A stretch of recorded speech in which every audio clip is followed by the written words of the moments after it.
السلام علیکم جماعت 8ویں۔ آج کا آپ کا سبق ہے 2 بیل۔ تو آج میں آپ کو آپ کی کتاب اردو کی کتاب صفحہ نمبر 53 سے 2 بیل والا سبق پڑھاؤں گی اور اس کو سمجھاؤں گی۔ جوہری اور جھپی کے پاس 2 بیل تھے، ایک کا نام ہیرا اور دوسرے کا نام موتی تھا۔ دونوں بچھائی نسل کے تھے، دیکھنے میں خوبصورت، کام میں چوکس، ڈیل ڈول میں اونچے، بہت عرصے سے ساتھ رہتے تھے۔ دونوں میں محبت سی ہو گئی تھی، دونوں آمنے سامنے ایک دوسرے کے پاس بیٹھے خاموشی کی زبان میں ایک دوسرے سے بات چیت کرتے تھے، ایک دوسرے کے دل کی بات یوں سمجھ جاتے تھے کہ جسے ہم کہہ سکتے ہیں۔ دونوں ایک دوسرے کو سونگھ کر چاٹ کر محبت کا اظہار کرتے تھے،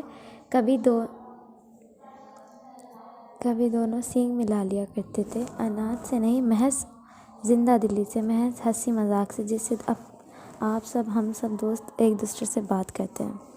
تو ایک مرتبہ جوہری نے دونوں بیل چند دنوں کے لیے اپنے سسرال بھیج دیے۔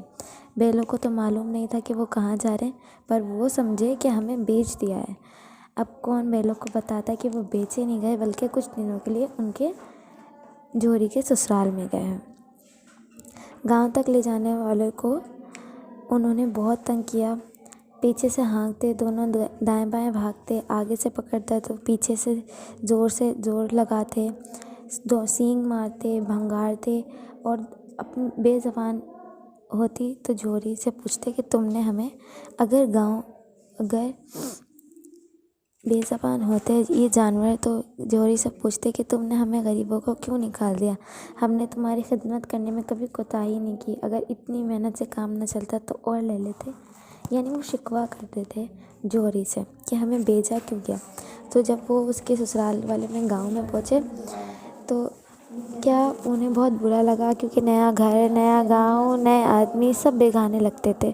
دونوں نے خاموشی کی زبان میں کچھ باتیں کی اور نکیوں سے لیٹ گئے، جب تک اور پورے گاؤں میں تو سوتا پڑ گیا تھا، تو انہوں نے کچھ کھایا نہیں نہ پیا، بس ایسے ہی۔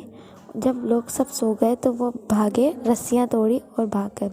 جوہری نے جب صبح اٹھ کر دیکھا تو دونوں بیل چرنے پر کھڑے تھے، یعنی چارہ کھا رہے تھے، اور ناراضگی سے جوہری کو دیکھ رہے تھے۔ جب جوہری نے یہ چیز دیکھی تو وہ جلدی سے بھاگ کر آیا اور بیلوں کے لپٹ گیا کہ میری بیلیں جو ہیں وہ اتنی ناراض سی ہیں اور اتنی کمزور سی لگ رہی ہیں۔ جوہری کی بیوی نے جو ہے دروازے پر دیکھا کہ وہ جل گئی، اور اس نے کہا کہ ان کے ایسے نمک حرام بیل ہیں جو ایک دن بھی وہاں کام نہ کیا اور بھاگ کھڑے ہوئے۔ تو جوہری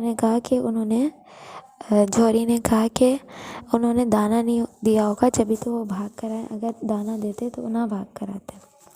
تو پھر کیا ہوتا ہے کہ جوہری کی جو بیوی ہوتی ہے وہ کہتی ہے کہ اب سے جو ہے ان کو کھانا پینا بند کر دیا جائے گا، صرف انہیں خشک بھوسا دیا جائے گا اور کچھ بھی اس کو کھانے کے لیے نہ دیا جائے گا۔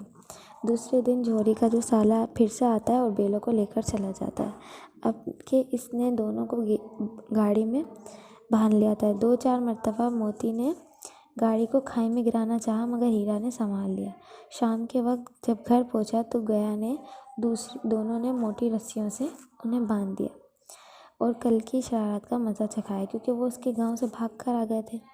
تو انہوں نے سوچا کہ اب ان کو مزہ چکھانا تو ضروری ہے، تو وہی خشک بھوسا ڈال دیا اور ایسے ہی انہیں کھلا چھوڑ دیا، اور وہ جو ہے دونوں کی آواز پر آہٹ مارنے لگے۔